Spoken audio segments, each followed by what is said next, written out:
на цей захід ранковий у нас було залучено 1925 працівників правоохоронних органів, з них 600 бійців Національної гвардії. Були, скажімо так, прийняті міри запобіжного заходу, такі як перекриття руху, погоджено з міською радою, і також проведення пропускного режиму. Ми забезпечили в зв'язку з тим перекриття руху і пропускний режим, що була загроза терористична, і ми цю інформацію отримали від Служби безпеки України. Тому, в принципі, працювали, можливо, деось і трошечки жорстко, але це, перш за все, задля безпеки кожного тут присутнього.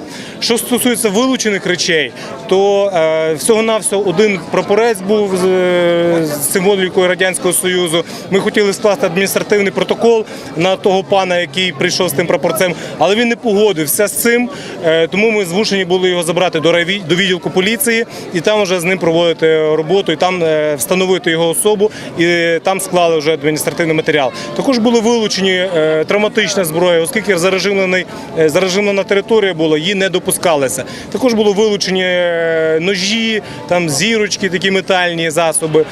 Хочу сказати, що в загальному пройшло все мирно.